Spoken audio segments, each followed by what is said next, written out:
The smell of freshly brewed coffee filled the air as Kang Ji-hoon settled into the most discreet corner of the small cafe, his secret escape from the chaos of his life. Here, no one saw him as a billionaire CEO, just another customer lost in his own thoughts. But that morning, something was different. When Yoon Ha-na turned to serve him, her easy smile and curious gaze made Ji-hoon feel something unfamiliar, a slight unease, almost unsettling. He just didn't know that from that moment on, nothing in his life would ever be the same. If you enjoy stories like this, subscribe to the channel for daily videos and comment which country you're from. Ji-hoon stared at his reflection in the elevator's polished doors, adjusting his tie for the third time. Another 14-hour day at Kang Group was ending, but the weight of expectations still pressed down on his shoulders. The numbers from the quarterly report swirled in his head, along with his father's disapproving looks during the board meeting. Nothing was ever good enough. The elevator doors opened to the underground parking lot, and Ji-hoon stepped out, his expensive shoes clicking against the concrete. He couldn't face going home to his empty penthouse apartment just yet. The thought of those pristine white walls and modern furniture, all picked by the interior designer his father had recommended, made him feel hollow inside. Instead of heading to his car, Ji-hoon walked up to street level and out into the cool Seoul evening. The city buzzed around him, food vendors calling out to passers-by, office workers hurrying home, and couples walking hand in hand. He loosened his tie and walked aimlessly, turning down quieter side streets until the noise of the main road faded away. That's when he smelled it, the rich aroma of freshly ground coffee beans. Looking up, he saw a small cafe tucked between a bookstore and a vintage clothing shop. The sign above the door read, "Sweet Dreams Cafe," in simple lettering, with warm light spilling out onto the narrow street through its windows. Ji-hoon hesitated for a moment. This wasn't the kind of place someone like him usually went to. No valet parking, no celebrity chef, no Michelin stars. But something about its unassuming charm drew him in. Maybe it was the way the place seemed to exist in its own little bubble, far removed from the corporate world he knew. As he pushed open the door, a small bell chimed. The interior was cozy, with mismatched wooden tables and chairs, potted plants in the windows, and walls lined with local artwork. A few customers sat scattered around, some reading books, others typing on laptops, all looking perfectly at home. "Welcome to Sweet Dreams," a cheerful voice called out. Ji-hoon turned to see a young woman behind the counter, her black hair pulled back in a messy bun, wearing a simple apron over jeans and a t-shirt. Her name tag read, "Ha-na," and her smile was so genuine it caught him off guard. "Would you like to try our house blend?" she asked, gesturing to the coffee menu written in chalk on the wall behind her. "I just roasted a fresh batch this afternoon." Ji-hoon nodded, not trusting himself to speak.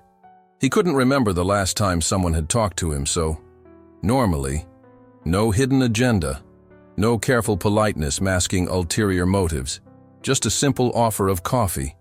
He sat at a small table in the corner, watching Ha-na work. Her movements were quick and precise as she ground the coffee beans and operated the espresso machine. She hummed while she worked, occasionally chatting with other customers who clearly knew her well. One elderly man called out a joke, making her laugh, a real laugh that crinkled the corners of her eyes. When she brought his coffee over, the ceramic mug was chipped slightly on one side. In his normal life, such an imperfection would have been unacceptable, but here, it felt right somehow. The coffee itself was perfect, rich and complex, with none of the pretension of the expensive blends served in his office. "How is it?" Ha-na asked, genuinely interested in his opinion. "It's really good," Ji-hoon said quietly, surprised by his own honesty. "Thanks. The secret is in the timing of the roast," she said with a wink, before moving on to serve other customers. Ji-hoon stayed for over an hour, nursing his coffee and watching the life of the cafe unfold around him. Students came in for study sessions, friends met for catch-ups, and through it all, Ha-na moved with an easy grace, making everyone feel welcome. She didn't hover over him or try to make unnecessary conversation, but whenever his cup ran low, she appeared with a fresh pour and that same warm smile. When he finally left, stepping back into the cool evening air, Ji-hoon felt lighter somehow. He couldn't explain it, but something about that small cafe and its cheerful barista had touched something long dormant inside him.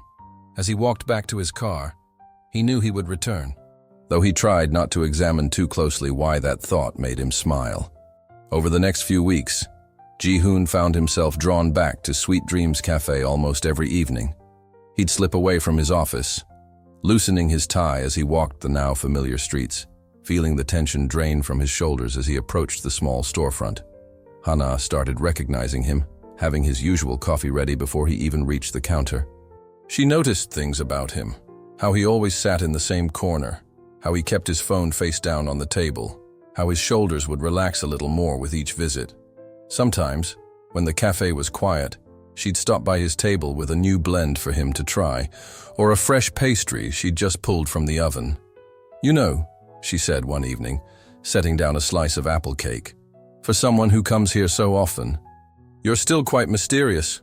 Ji-hoon looked up from his laptop, surprised. "Am I? Well, you never talk about yourself. All I know is that you work too hard and have excellent taste in coffee."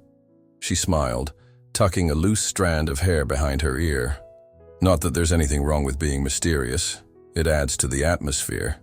Ji-hoon found himself smiling back, something that happened more and more lately. "Maybe I just like being somewhere where nobody knows who I am." Hana tilted her head, curious. "And who are you, when people do know?" Before he could answer, the bell above the door chimed, and she hurried off to greet new customers. Ji-hoon watched her go, realizing he'd almost told her everything. It was getting harder to keep his walls up around her natural warmth. The truth came out on a rainy Tuesday. Hana was wiping down tables when her phone buzzed with a message from her friend. She opened it to find a link to an article with a photo that made her freeze. There was Ji-hoon, her quiet, regular customer, in an expensive suit, standing next to his father at a press conference. The headline read, "Kang Group Air secures major international deal." She read the article twice, her hands shaking slightly. Ji-hoon wasn't just any businessman. He was the son of one of the most powerful men in South Korea, next in line to run a massive corporate empire. The article painted him as brilliant but ruthless, known for aggressive takeovers and cold business decisions. When he walked in that evening, Hana felt like she was seeing a stranger. She watched him take his usual seat, pull out his laptop, and wait patiently for his coffee. But now, she noticed the perfect cut of his suit, the expensive watch on his wrist, the way he carried himself, all the things she'd somehow missed before.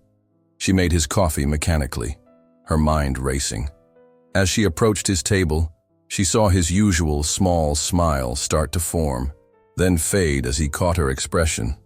"You could have told me," she said quietly, setting down his coffee with none of her usual warmth. Ji-hoon's face went still, and for a moment, she saw the businessman from the article, calculating, distant. Then something shifted in his eyes, and he just looked tired. "Would it have made a difference?" he asked. "Yes," Hana said firmly. "Because I've been treating you like a friend, sharing jokes and stories, when this whole time you've been... what? Slumming it, getting some entertainment watching us common folk. That's not..." Ji-hoon started, then stopped. For the first time since she'd known him, he seemed at a loss for words. "This place, it's the only real thing in my life." Hana wasn't prepared for the raw honesty in his voice. She'd expected smooth excuses or cold dismissal. Instead, she saw vulnerability in his eyes that made her anger falter. "I don't know if I can believe that," she said, but her voice was softer now. "I know," he replied, and the simple acceptance in his tone made something twist in her chest. "But I'd like a chance to prove it." The days following the revelation were awkward.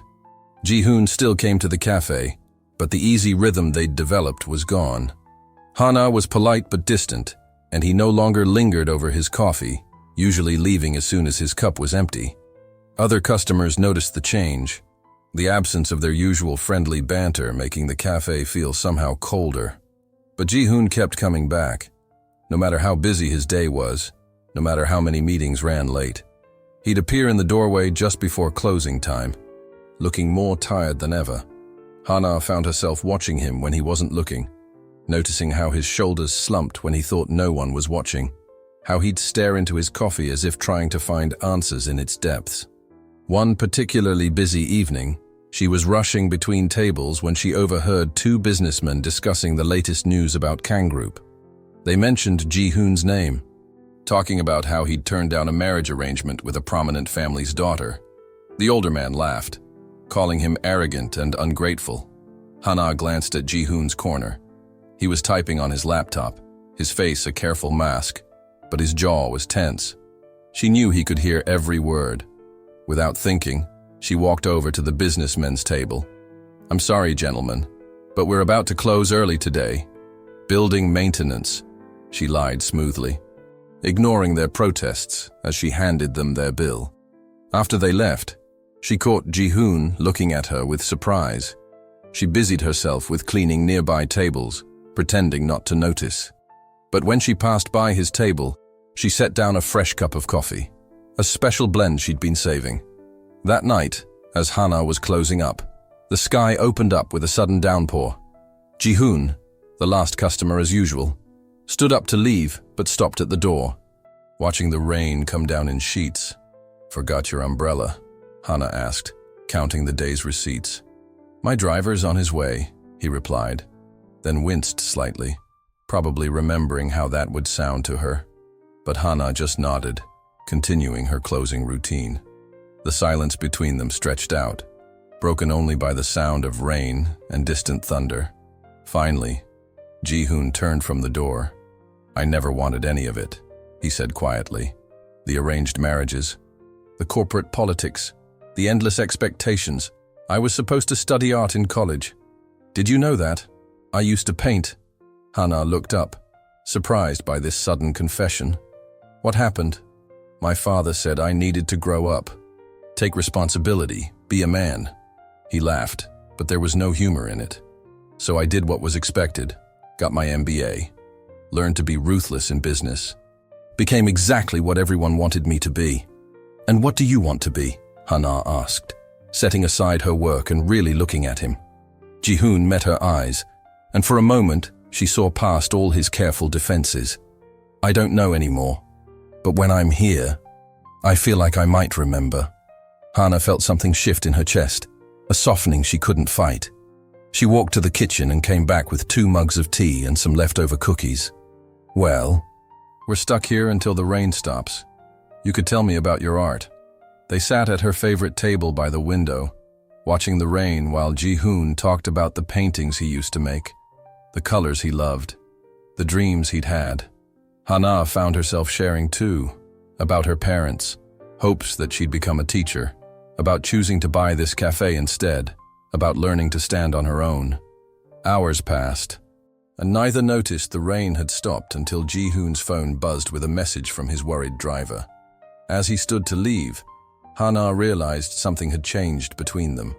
The wall of secrets was gone, replaced by something more fragile but infinitely more real. Ji-hoon knew something was wrong the moment he walked into his office. His father's secretary was waiting by his desk, her usually composed face tight with worry. "Your father wants to see you immediately," she said, avoiding his eyes. The walk to the chairman's office felt longer than usual. Ji-hoon's mind raced through possible reasons for this sudden summons, but deep down, he already knew. The security team his father had assigned to him would have reported his daily visits to Sweet Dreams Cafe. It was only a matter of time. Chairman Kang was standing at his floor-to-ceiling windows when Ji-hoon entered. Looking out over the Seoul skyline his family had helped shape. Without turning around, he held up a tablet displaying photos. Ji-hoon and Ha-na talking at the cafe, walking together on the street, laughing over coffee. "Do you know what people are saying?" his father asked, his voice dangerously quiet. "That my son, the heir to Kang Group, is dating a coffee shop girl. She owns the cafe," Ji-hoon corrected automatically, then regretted it as his father finally turned to face him. "A small business owner, then," Chairman Kang said with a dismissive wave. "Is that supposed to make it better? Do you have any idea what you're doing to our family's reputation, to the company's image?" Ji-hoon felt something snap inside him. All these years of following orders, of being the perfect son, the perfect heir, and for what? To never be allowed even this one real thing in his life. "I'm not doing anything to the company's image," he said, keeping his voice steady. "I'm just living my life." His father slammed the tablet down on his desk. Your life belongs to this company. Everything you are, everything you have, it all comes from Kang Group, and you want to throw it away for some girl who serves coffee." "I'm not throwing anything away," Ji-hoon said, surprising himself with how calm he felt. "But I'm not ending things with Hana either." His father stared at him for a long moment, then smiled. The cold, calculating smile Ji-hoon had seen him use countless times in business negotiations. "Fine. Let's handle this like businessmen. I'll give you 3 months. 3 months. To prove this isn't just some rebellious phase. Show me this relationship is worth the damage it's doing to our family name." Chairman Kang sat down at his desk, already pulling up his calendar. "You'll bring her to company events. Let her try to fit into our world. When she fails, and she will fail, you'll end it quietly, and we'll never speak of this again." Ji-hoon felt his hands curl into fists. "And if she doesn't fail?" His father looked up, genuine amusement in his eyes. "Then I'll admit I was wrong, but we both know that won't happen. Girls like her don't belong in our world, Ji-hoon. The sooner you accept that, the better." 3 months, Ji-hoon repeated, his mind already racing. "And during that time, you'll leave her alone. No interference. You have my word," his father said, though his smile suggested he didn't think he'd need to interfere. "But remember, if you fail, if she embarrasses our family, or if you end things before the 3 months are up, you'll accept the marriage arrangement I've chosen for you. No arguments."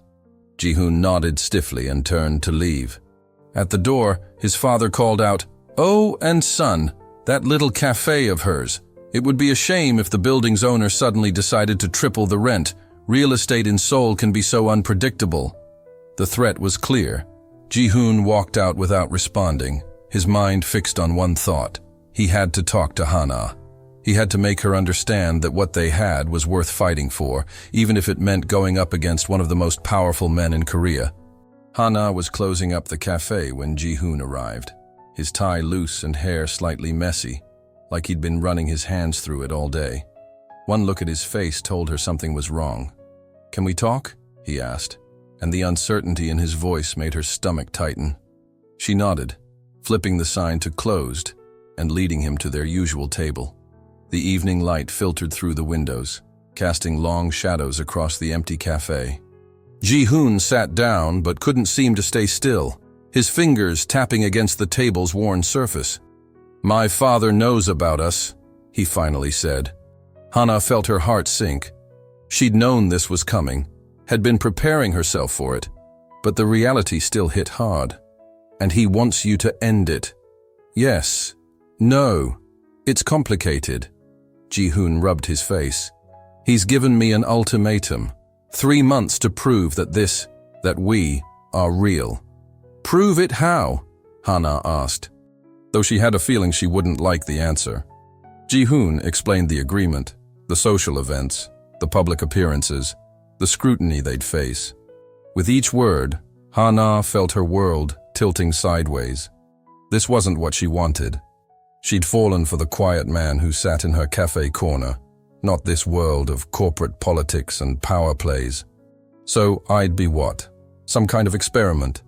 A test to see if I can learn to bow and smile the right way? She stood up, needing to move, to think. "This isn't a drama, Ji-hoon. Love isn't something you prove with a contract." "I know," Ji-hoon said softly. "But this is the only way I can think of to protect you. To protect this." He gestured around the cafe. "If I refuse, my father will make sure you lose everything you've worked for." Hana leaned against the counter, feeling the familiar smooth wood under her hands. This cafe was her dream, built with years of savings and countless sleepless nights. But was she willing to turn her relationship into some kind of corporate performance to save it? She looked at Ji-hoon, really looked at him. He seemed smaller somehow, sitting there waiting for her answer. This wasn't the powerful businessman from the news.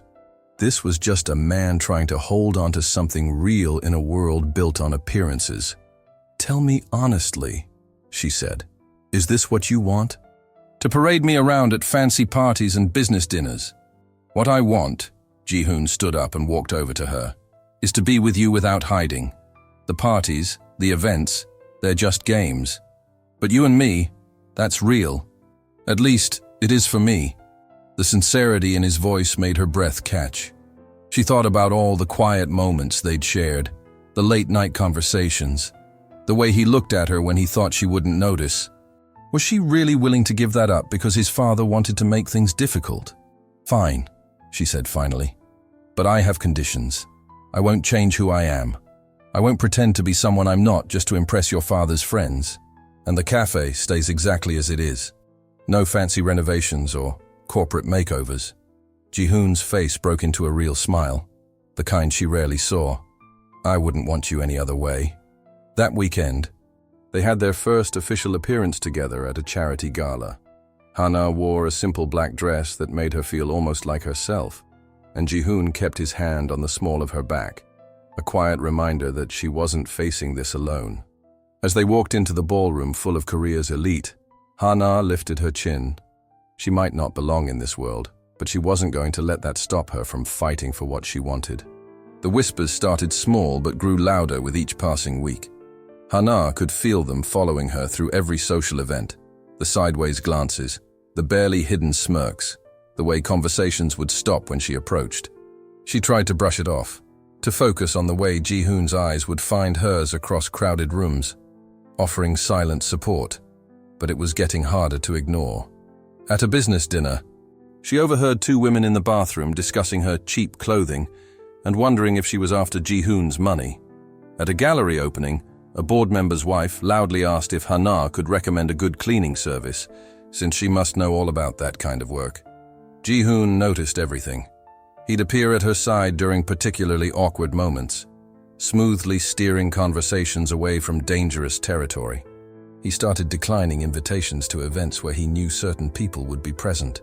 But his protective behavior, while sweet, made Hana feel even more out of place. "You don't have to rescue me all the time," she told him one evening as they left another charity function early. "I can handle a few mean comments."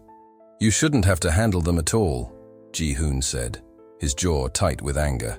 "Those people, their opinions don't matter. But they do matter, don't they?" Hana stopped walking, making him turn to face her. "They're your father's friends, your business partners. Their opinion of me reflects on you, on the company." Ji-hoon reached for her hand, but she stepped back. "Hana, please, don't let them get to you." "I'm not," she said, though they both knew it wasn't entirely true. "I just need some space to figure out how to do this my way." The next morning, as Hana was setting up the cafe for opening, a familiar face appeared at the door. Min-ho, her ex-boyfriend from college, stood there with a smirk that made her stomach turn. "So," he said, walking in uninvited, "dating a chaebol now? You've moved up in the world." "We're not open yet," Hana said firmly, continuing to arrange pastries in the display case. "Come on, no time for an old friend." Min-ho sat at the counter, ignoring her obvious dismissal. "I saw your pictures in the society pages. Very fancy. Though I have to wonder what someone like Kang Ji-hoon really wants with someone like you." Hana slammed the display case shut harder than necessary. "What do you want, Min-ho?" "Just looking out for you. You remember what happened the last time you trusted someone from that world? When that rich kid in college was just slumming it with the scholarship student. The old hurt flared up, but Hana pushed it down. Ji-hoon isn't like that." "No." Min-ho stood up, his friendly facade dropping. "Then why is he making you jump through hoops to prove yourself? Why does he only take you to places where he can show you off like some kind of project?" The bell above the door chimed, and Ji-hoon walked in. He stopped short at the scene before him, his eyes moving between Hana's tense face and Min-ho's hostile stance. "Everything okay here?" he asked quietly. "Just fine," Min-ho said with a cold smile. I was just leaving. But Hana, think about what I said. Some people are only interested in the chase, in proving they can have what they want. Once they win, the game's over. After he left, Ji-hoon turned to Hana. Who was that? No one, she said quickly, then caught herself. They'd promised no more secrets. An ex-boyfriend, he had some opinions about us. Ji-hoon's face darkened. I can make sure he doesn't bother you again. No, Hana said sharply. That's exactly what he was talking about. Using your power to fix things. I don't want that. I don't want to be someone who needs protecting or fixing. She saw the hurt flash across Ji-hoon's face and added more gently, I just need to know that this isn't a game to you. That we're not just trying to prove something to your father or anyone else. Ji-hoon reached across the counter and took her hand. And this time she didn't pull away. You're the only real thing in my life, he said simply. Everything else is the game. After weeks of endless social events and corporate functions, Ji-hoon surprised Hana one Friday morning by showing up at the cafe before opening hours. He was wearing jeans and a simple sweater instead of his usual suit, and he had a small duffel bag slung over his shoulder. Let's get out of here, he said before she could even ask. Just for the weekend. No phones, no cameras, no social obligations. Just us. Hana looked at him like he'd grown a second head. I can't just close the cafe. People are expecting. Your assistant manager can handle it, Ji-hoon said, then added quickly when he saw her expression. I didn't arrange anything. I just asked her yesterday if she'd be willing to cover. She said yes. Hana hesitated. The cafe was her responsibility, her dream. But looking at Ji-hoon standing there, looking more relaxed than she'd seen him in weeks, she felt something shift inside her. Where would we go? I have a small house by the beach. Nothing fancy, he added with a small smile. It was my grandmother's. My father doesn't even know I kept it after she passed away. 2 hours later, they were driving down the coast in Ji-hoon's old Jeep, not the luxury car he usually used. Hana watched the city fade away in the rearview mirror, feeling the tension she'd been carrying start to dissolve. Ji-hoon had the windows down, letting the salt air blow through the car, and he was humming along to the radio, something she'd never seen him do before. The beach house was small and weathered, with faded blue shutters and a wooden deck that wrapped around the front. Inside, the furniture was old but comfortable. Family photos lined the walls, and nothing matched, the complete opposite of Ji-hoon's perfectly designed apartment. My grandmother used to let me paint here, Ji-hoon said, running his hand along a paint-splattered table by the window. She said creativity needed space to breathe. They spent the afternoon walking on the beach, cooking a simple dinner together in the tiny kitchen and sitting on the deck watching the sunset. As darkness fell, Ji-hoon built a fire in the old pit on the beach, and they sat wrapped in blankets, listening to the waves. I used to dream about having a place like this, Hana said, watching the flames dance. Nothing grand, just somewhere that felt like home. The cafe is like that, Ji-hoon said. It's why I kept coming back, even before I knew you. It felt real. Hana looked at him in the firelight. His hair was messy from the wind, and there was sand on his jeans. He looked younger somehow, more like the artist he might have been.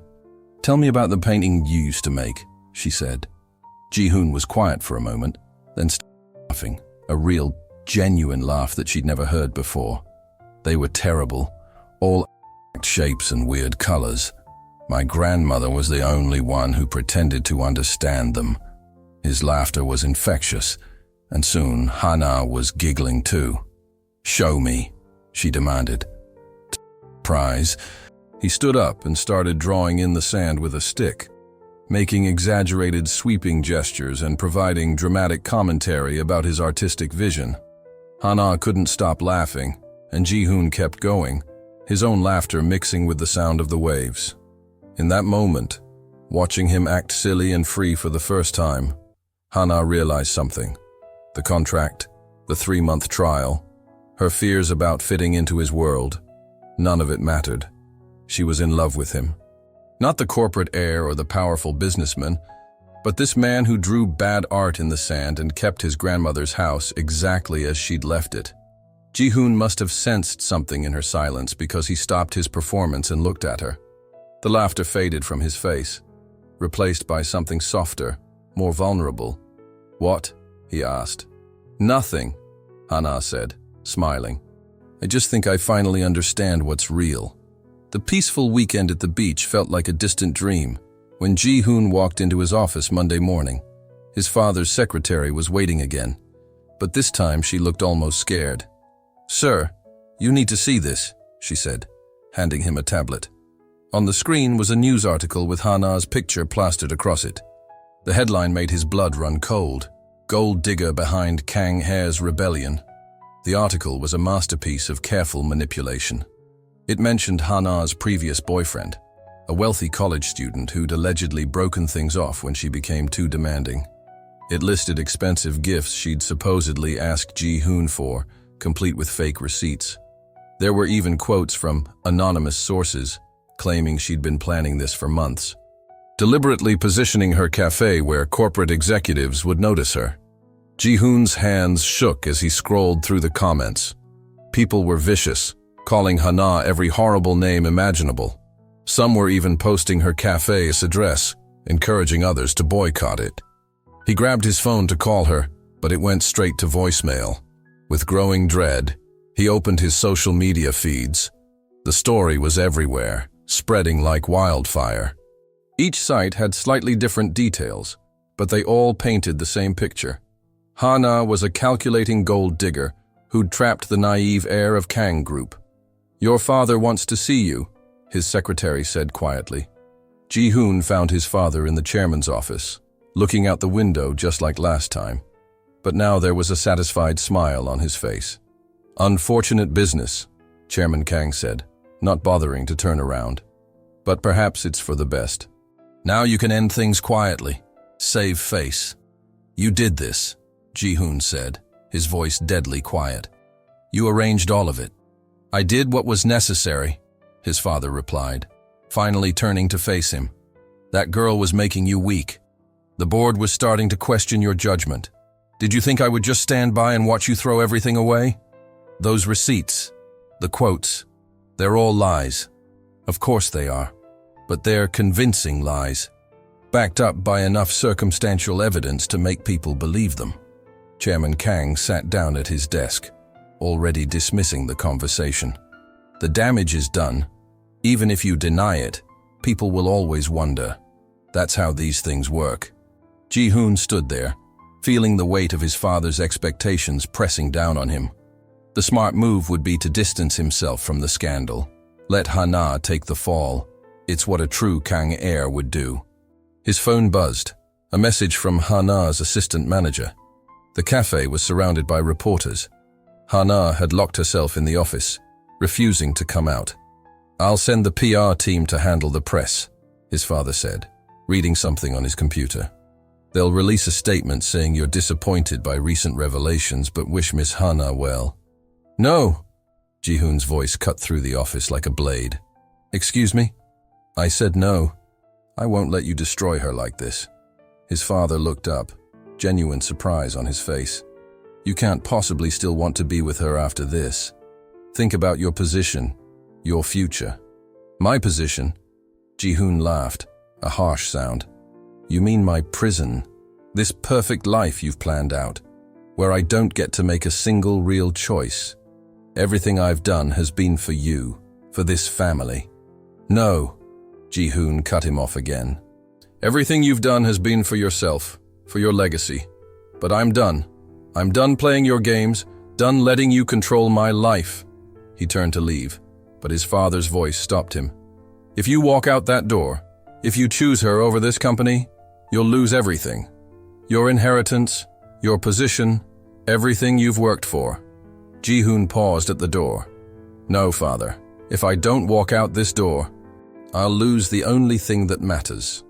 Ji-hoon found the cafe closed when he arrived, the blinds drawn against the crowd of reporters outside. He used his spare key to slip in through the back door, calling Hana's name softly in the darkness. He found her in the kitchen, sitting on the floor with her back against the industrial refrigerator. Her phone lay face down beside her, still buzzing with notifications. She didn't look up when he entered. I can fix this, he said immediately. I'll hold a press conference. Tell everyone the truth. The truth. Hana's voice was hoarse, like she'd been crying. What is the truth, Ji-hoon? That your father set me up? That this whole relationship was just some kind of test? No, that's not. My mom called. She cut him off. She was crying. Said she saw my picture on the news. People calling me horrible things. Hana finally looked up at him, her eyes red but dry. My little sister's teachers pulled her aside at school to ask if she was okay, if she needed counseling because of her sister's scandal. Ji-hoon moved to sit beside her, but she held up a hand to stop him. Every time I check my phone, there are more messages. People I thought were friends sharing those articles, adding their own little comments. Did you know someone started a petition to boycott the cafe? They're saying I used it to trap you, that I planned everything. We can fight this, Ji-hoon insisted. I'll tell everyone what really happened. You'll what? Use your power to protect me? Isn't that exactly what everyone's saying? That I'm just using you for your influence? Ji-hoon fell silent, the truth of her words hitting him hard. Every move he could make to help would only make things worse, prove the rumors right in people's eyes. I left the company, he said quietly. Told my father I was done. Hana closed her eyes, a tear finally escaping. Why would you do that? Because I love you. Because you're more important than… Stop.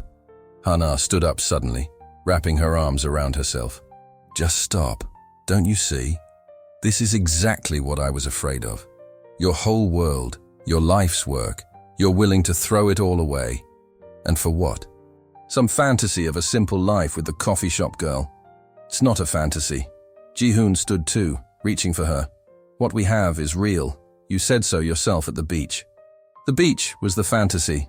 Hana stepped back. That little bubble where we could pretend the rest of the world didn't exist. But this is reality, Ji-hoon. Your father, the company, the social pressure. It's all part of who you are. And I don't belong in that world. Then we'll make our own world. Hana smiled sadly. You say that now, but what about in a year? When you're working some regular job, living a regular life, and every time you see your father's company in the news, you'll remember what you gave up. You'll resent me for it, even if you don't want to. That won't happen, Ji-hoon said. But there was a hint of uncertainty in his voice that he couldn't quite hide. I need you to go, Hana said softly. I need space to figure out how to fix my life, my business. I can't do that with you here, trying to protect me. Hana, please. If you really love me… She cut him off, her voice breaking. Then respect my choice. Let me handle this my way. Ji-hoon stood there for a long moment, watching the strongest person he knew try not to fall apart. Every instinct screamed at him to stay, to fight, to fix everything. But for the first time, he understood that staying would only make things worse. Without another word, he turned and walked out of the cafe.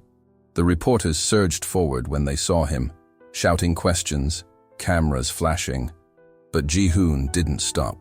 He walked straight through them, not looking back, because he knew if he did, he wouldn't be able to leave. For a week after leaving the cafe, Ji-hoon disappeared. He didn't answer calls from the company, ignored his father's increasingly angry messages, and stayed away from his apartment where reporters camped out hoping for a statement. Instead, he went to the one place where he could think clearly, his grandmother's beach house. He spent days walking along the shore, remembering how Hana had laughed at his terrible sand drawings, how real everything had felt here. At night, he sat on the deck, staring at the ocean, and really thinking about his life for the first time. The truth was, Hana's words had hit home harder than he wanted to admit. Would he really be happy walking away from everything he'd worked for? Not for his father's sake, but for his own. He'd spent years building his reputation in the business world, making connections, proving himself. Even if it hadn't been his first choice of career, he was good at it. He understood the language of corporate politics, knew how to navigate that world. But sitting there in the dark, listening to the waves, Ji-hoon realized something else. All those skills, that knowledge, They were tools, nothing more. He'd learned to use them because he had to, because it was expected. But they didn't define him. On the third day, he found an old box of his grandmother's things in the attic. Inside was a letter she'd written to him before she died, one he'd never opened. With shaking hands, he broke the seal. "My dearest Ji-hoon," it began, "if you're reading this, you finally found your way back to yourself. I've watched you try so hard to be what your father wants, to fit yourself into the mold he created. But you were never meant for that mold, my sweet boy. You were meant for bigger things, not bigger companies or bigger deals, but a bigger life, one filled with love and art and messy, beautiful reality." The letter blurred as Ji-hoon's eyes filled with tears. His grandmother had always seen him clearly, had known this moment would come. He read on, her words filling him with a strength he'd forgotten he had. "The world will tell you that power means control, that success means following the path others have laid out.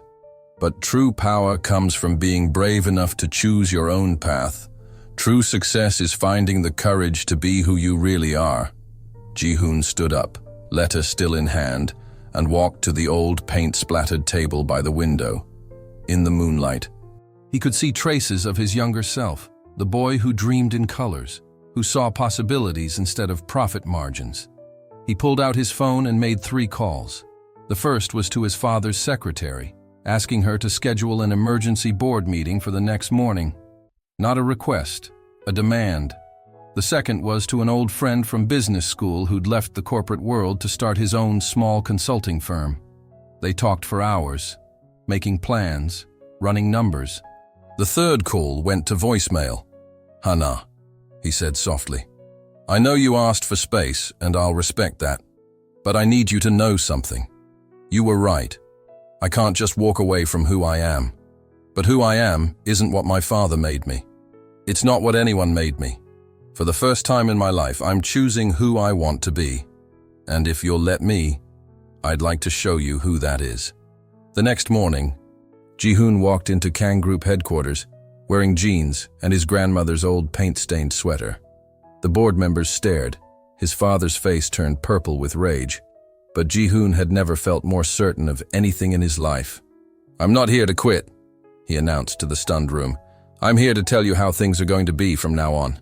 He pulled out a folder of carefully prepared documents, plans he'd been working on secretly for months, ideas he'd never had the courage to present. Kang Group has the resources to do real good in the world. Not just charity for good press, but actual change, small business development programs, arts education funding, community support initiatives. And I'm going to make it happen, not as your puppet, but as my own man. He looked his father in the eye. "You can either work with me on this, or I'll take my shares and start my own company. Your choice." The room erupted in chaos, but Ji-hoon was already walking out. He had one more stop to make. The reporters had finally left Sweet Dreams Cafe, but the damage was done. Hana's regular customers had dwindled to a handful of loyalists, and even they seemed uncomfortable with the attention their visits drew. She kept the cafe running through sheer determination, working longer hours to make up for the staff she'd had to let go. One quiet afternoon, as she was considering closing early, the bell above the door chimed. Hana looked up to see Ji-hoon's friend Min Seo, the one who'd left corporate life to start his own business. "We're actually about to close," Hana said, trying to keep her voice neutral. She hadn't spoken to anyone connected to Ji-hoon in weeks. "I know," Min Seo said, sitting at the counter anyway, "but I'm here to talk business." Hana started to protest, but he held up a hand. "Just hear me out. I'm starting a new project, helping small businesses recover from setbacks, rebuild their customer base. Your cafe would be perfect for our pilot program." "I don't need charity," Hana said stiffly. "Good, because I'm not offering any." Min Seo pulled out a folder. "This is a legitimate business proposal. We provide marketing support, business development advice, and connection to a network of other small business owners. In return, you help mentor future participants in the program." Hana looked at the documents, surprised by their professionalism. "This isn't from Ji-hoon, no, though he did inspire the idea. Min Seo smiled. He made me realize there are better ways to use business skills than just making rich people richer. Over the next few months, Hana threw herself into rebuilding her business. The program connected her with other cafe owners, and together they created a network of support and shared resources. Slowly, her customers started returning, drawn by new initiatives like local art displays and community events. She heard about Ji-hoon through the business news. He'd stayed at Kang Group, but was transforming it from within. The company was investing in small business development, arts education, and community programs. Each announcement made her heart twist, recognizing the pieces of him she'd grown to love, his quiet determination, his hidden desire to make real change. One rainy evening, as she was setting up for a local artist's showcase, something she'd never have thought to do before the program, the bell chimed. She turned to see Ji-hoon standing there, soaking wet, holding a canvas. "Before you ask," he said quickly, "I'm here as an artist. The showcase is open to anyone, right?" Hana stared at the painting he held out. It was abstract, splashes of color that somehow captured the feeling of waves on a beach at sunset. It wasn't technically perfect, but it was real and raw and honest. "You've been practicing," she said softly. "Every morning before work, my office looks like a paint bomb exploded." He smiled hesitantly. "Turns out running a company and being true to yourself aren't mutually exclusive. You just have to be brave enough to do both." Hana looked around her cafe, at the local artwork on the walls, the new community bulletin board, the signs for upcoming events. She'd kept the mismatched furniture and chipped mugs, but added her own touches, made it more truly hers than ever before. "I think I learned that too," she said. They stood in silence for a moment, the rain tapping against the windows. There was still so much to say, so much to work through. But for the first time since everything fell apart, the space between them felt like a bridge rather than a wall. "The showcase starts at 7, Hana said finally. "You should probably hang that somewhere before then." Ji-hoon's smile widened. "Need any help setting up?" "I could use someone tall to reach the high spots," she admitted, finding herself smiling back. As they worked together in comfortable silence, both knew this wasn't an ending or a beginning. It was a continuation, but on new terms, with both of them finally strong enough to be themselves. 3 years had passed since that rainy evening at the art showcase. Sweet Dreams Cafe had grown, not into a chain or a corporate enterprise, but into something uniquely its own. The walls were still covered in local art, though now there was a small corner permanently reserved for Ji-hoon's increasingly improving paintings. The mismatched furniture had been joined by comfortable couches where business owners met to share advice, and students sprawled out to study. Hana stood behind the counter, watching the morning rush unfold. Her staff, now expanded to include several trainees from Min Seo's program, moved with practiced efficiency, calling out orders and chatting with regulars. The community bulletin board was overflowing with event notices, from art classes to small business workshops to local fundraisers. The bell chimed, and Ji-hoon walked in, looking relaxed in a casual suit with no tie. He'd found a balance that worked, running Kang Group's new community development division while pursuing his own projects on the side. These days, he spent as much time in meetings with local artists and small business owners as he did in corporate boardrooms. "You're early," Hana said as he reached the counter. Their standing breakfast meeting wasn't for another hour. "Board meeting got cancelled," he replied, leaning on the counter with the easy familiarity of someone who belonged there. "Dad's actually taking a vacation, first one in 20 years. Hana raised her eyebrows. Chairman Kang's gradual acceptance of their relationship had been a long journey, filled with small steps forward and occasional steps back. His first visit to the cafe had been awkward, his expensive suit out of place among the casual customers. But something about watching his son move confidently between both worlds, respected in each, had slowly changed him. "So," Ji-hoon said, accepting the coffee Hana handed him, "I've been thinking about the beach house." "What about it?" Hana asked, though her heart skipped a beat. They'd spent more and more time there lately, weekends stretching into long weeks during the summer. "It needs work. The deck's getting wobbly, and the kitchen's too small for all the cooking you like to do." He took a sip of coffee, trying to sound casual. "I thought maybe we could fix it up, make it more of a permanent place." Hana looked around her cafe, at the life she'd built here. "I can't leave Sweet Dreams," she said softly. "I'm not asking you to," Ji-hoon replied. "The cafe is part of who you are. I'm just suggesting, maybe we could have both, the city life and the beach life. No more choosing between worlds." A young artist walked in, carrying a portfolio for the cafe's next showcase. Hana watched as Ji-hoon greeted him by name, asked about his recent exhibition. The artist pulled out some sketches, and soon they were deep in conversation about color theory and composition. It was a scene that would have been impossible to imagine 3 years ago. The corporate heir and the struggling artist talking like equals, each with something to learn from the other. "Both worlds," Hana repeated thoughtfully. She thought about how their lives had expanded rather than contracted, how they'd found ways to blend their different experiences instead of choosing between them. "Yeah," she said finally, smiling. "I'd like that." Ji-hoon's face lit up with that real smile she'd first fallen in love with. Outside, the morning sun was brightening, streaming through the cafe windows and catching the edge of his newest painting on the wall. A scene of the beach house at dawn, with 2 cups of coffee on the deck railing, and endless possibility in the horizon. Neither of them had ended up where they'd expected. Their path hadn't followed any corporate strategy or 5-year plan.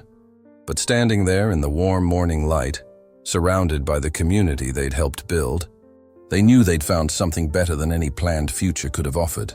They'd found their own way, together.